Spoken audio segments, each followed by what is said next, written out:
नमस्कार, clean news UP में आपका बहुत बहुत स्वागत है। चलिए देखते हैं शाम तक की 10 फटाफट बड़ी खबरों को। इससे पहले आप न्यूज को कहां से देख रहे हैं, हमें कमेंट में जरूर बताएं। साथ ही वीडियो को लाइक करना बिल्कुल न भूलें। राहुल पर सीएम योगी ने कसा तंज। उत्तर प्रदेश के मुख्यमंत्री योगी आदित्यनाथ ने संसद की कार्यवाही सुचारू तरीके से न चलने पर विपक्ष पर निशाना साधा है। उन्होंने कहा कि विपक्ष नकारात्मक सोच के साथ काम कर रहा है, वह अफवाह और दुष्प्रचार को माध्यम बनाता है। देश के लिए उनके पास कोई एजेंडा नहीं है। उन्होंने कहा कि निहित स्वार्थ के लिए आरोप प्रत्यारोप करना ही विपक्ष का काम रह गया है, इसलिए वे संसद को बाधित करते हैं और किसी भी आयोजन के पहले माहौल को खराब करने का प्रयास करते हैं। G20 सम्मेलन में सीएम योगी बोले, डिजिटल तकनीक आज की जरूरत। भारत की G20 अध्यक्षता के तहत पहली डिजिटल अर्थव्यवस्था कार्यकारी समूह की बैठक में यूपी सीएम योगी आदित्यनाथ ने कहा कि डिजिटल तकनीक आज की जरूरत है। मुख्यमंत्री योगी आदित्यनाथ ने G20 कॉन्फ्रेंस में कहा कि आज प्रधानमंत्री नरेंद्र मोदी के मार्गदर्शन में यूपी सरकार शासन के विभिन्न आयामों में अत्याधुनिक तकनीक और डिजिटल को अपनाकर प्रदेश की एक बड़ी आबादी को सुविधा उपलब्ध करवाने का कार्य कर रही है। आज लखनऊ में आयोजित G20 डिजिटल इकोनॉमी पर वर्किंग ग्रुप की बैठक में मुख्यमंत्री ने कहा कि प्रधानमंत्री मोदी के नेतृत्व में नया भारत एक धरती, एक पारिवारिक भविष्य की भावना के साथ निरंतर आगे बढ़ रहा है। G20 से लेकर GIS तक अखिलेश का बीजेपी पर वार। समाजवादी पार्टी के अध्यक्ष अखिलेश यादव ने कहा कि भाजपा सत्ता में 6 वर्ष बिताने के बावजूद अभी तक अपना एक भी प्रोजेक्ट जमीन पर उतार नहीं सकी है। भाजपा ने बदले की भावना से सपा सरकार द्वारा कराए गए विकास कार्य बर्बाद कर दिए। अपना कार्य जब दिखाने के लिए नहीं होता तो भाजपा सरकार ग्लोबल इन्वेस्टर समिट व G20 के मेहमानों को सपा सरकार के कार्य को ही रंग रोगन कर दिखा रही है। पुराने लखनऊ में बंद पड़े फाउंटेन और लाइट दोबारा शुरू करा दिए गए हैं। सुबह से शाम तक जनेश्वर मिश्र पार्क खुला रखा जा रहा है। रिवर फ्रंट से जाकर गोमती में नौका विहार का आनंद दिलाया जा रहा है।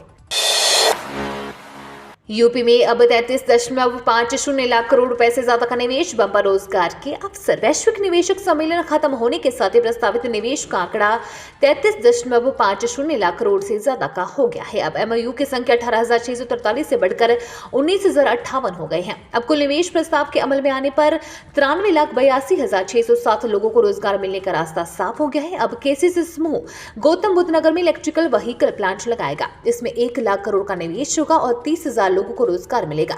जबकि रिलायंस कंपनी MRO टेलीकॉम और इंफ्रास्ट्रक्चर में 5,000 करोड़ का निवेश करेगी। GMR समूह ने नवीकरण ऊर्जा में 40,000 करोड़, आदित्य बिरला समूह 25,000 करोड़ रुपए और टेक्सटाइल मैन्युफैक्चरिंग में व हिंदुजा समूह फिल्म व मीडिया नवीकरण ऊर्जा EV में करेगा। यूपी के टीचर्स को सिखाएंगे IIT एक्सपर्ट। यूपी के कक्षा 6 से 8 तक के शिक्षकों को science, technology, engineering and math पढ़ाने का तौर तरीका पहली बार IIT के विशेषज्ञ सिखाएंगे। प्रदेश के 45,000 से अधिक पूर्व माध्यमिक विद्यालयों में लैब नहीं है। ऐसे में बच्चों तक विज्ञान आओ करके सीखे की अवधारणा नहीं पहुंच पा रही है।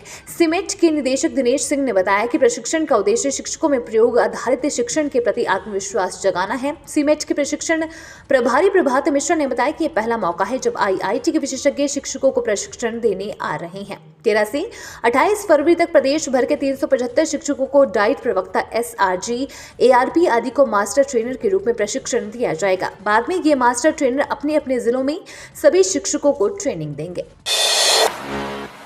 यमुना एक्सप्रेसवे को ईस्टर्न पेरिफेरल से जोड़ने की तैयारी। दिल्ली मुंबई एक्सप्रेसवे को यातायात के लिए खोल दिया गया है। इससे दिल्ली, गुरुग्राम और फरीदाबाद के अंदर वाहनों का दबाव कम होगा। वहीं ईस्टर्न पेरिफेरल और यमुना एक्सप्रेसवे को भी जोड़ने की तैयारी चल रही है, जिससे लोगों को दिल्ली मुंबई एक्सप्रेसवे का पूरा लाभ मिल जाएगा। आगरा की तरफ से आने जाने वाले वाहन ग्रेटर नोएडा से ईस्टर्न पेरिफेरल पकड़कर वेस्टर्न पेरिफेरल के रास्ते सीधे दिल्ली मुंबई एक्सप्रेसवे पर जा सकेंगे। इसको लेकर national highway authority of India और सड़क परिवहन मंत्रालय ने यूपी सरकार को पत्र लिखकर कहा कि दिल्ली और उससे सटे नोएडा के अंदर वाहनों का दबाव कम करने के लिए दोनों एक्सप्रेसवे को जोड़ने के लिए लूप को तत्काल बनाए जाने की आवश्यकता है।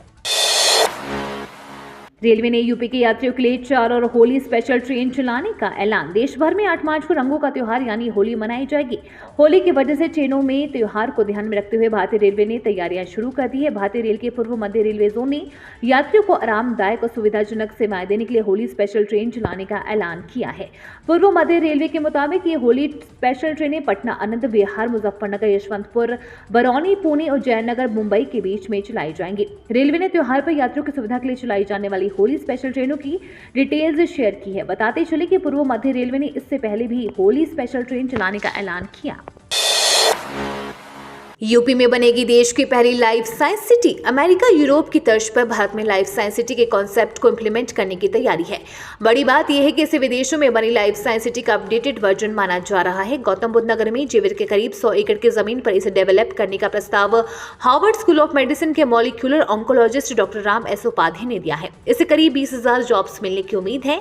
R&D सेंटर में genomics, proteomics, cell mapping, phenotype picking या उनसे जुड़े सभी म्यूटेशंस मैपिंग के टूल्स और टेक्निक को लागू करना है। इसके अलावा नए ड्रग्स की क्लिनिकल ट्रायल्स की सुविधा भी मौजूद रहेगी। इसके लिए लाइफ साइंस सिटी में 3 हॉस्पिटल्स को तैयार किया जाएगा। इसमें प्रिसाइज ट्रीटमेंट और टारगेट ट्रीटमेंट थेरेपी की सुविधा भी उपलब्ध होगी। जनसंख्या नियंत्रण के लिए कानून बनाने की मांग। बुलंदशहर में विधायक भी उतरे सड़क पर। बुलंदशहर में राष्ट्रहित में शीघ्र अतिशीघ्र भारत में कठोर जनसंख्या नियंत्रण कानून की मांग चल रही है। इसको लेकर विशाल जन आंदोलन की श्रृंखला में हस्ताक्षर महाअभियान निरंतर जारी है। जनसंख्या समाधान फाउंडेशन के जिला अध्यक्ष हेमंत सिंह ने बताया कि देश व समाज की समस्त समस्याओं की सबसे बड़ी जननी अंधाधुंध बढ़ती जनसंख्या है। इस पर नियंत्रण के लिए संस्था पिछले 9 वर्षों से लगातार व्यापक स्तर पर देश भर में जन जागरण कर रही है। 27 नवंबर को नई दिल्ली के जंतर मंतर विशाल महारैली का आयोजन किया गया, जिसमें RSS के वरिष्ठ नेता इंद्रेश कुमार और केंद्रीय मंत्री गिरिराज सिंह की मौजूदगी में देश भर से आए लाखों लोगों ने जनसंख्या नियंत्रण कानून की मांग की। बदलते मौसम के साथ औरैया में बढ़ी मरीजों की संख्या। मौसम में बदलाव होते ही वायरल फीवर के मरीज बढ़ने लगे हैं। डॉक्टर मरीजों की दवाई के साथ सुबह शाम सर्दी से बचाव रखने के उपाय बता रहे हैं। गुरुवार से हर रोज OPD में करीब 450 पर्चे बनाए जा रहे हैं। डॉक्टरों का कक्ष के बाहर मरीजों की भीड़ लगी रही। सुबह शाम हो रही सर्दी और दिन में चटक धूप बीमारी का कारण बनी है। सबसे अधिक बच्चे चपेट में हैं। सर्दी जुकाम के साथ लोगों को वायरल अपनी चपेट में ले रहा है। बताया जा रहा है कि अधिकांश लोग दिन में धूप होने के चलते गर्म कपड़े नहीं पहनते, लेकिन शाम होते ही मौसम ठंडा हो जाता है, जिस कारण दिक्कत है। इसलिए सुबह शाम अधिक सतर्क रहने के साथ बचाव करने की जरूरत है। ये तो थी शाम तक की बड़ी खबरें। रोजाना उत्तर प्रदेश की ताजा खबरों के लिए क्लीन न्यूज UP को सब्सक्राइब कर बेल आइकन को दबाना बिल्कुल ना भूलें। धन्यवाद।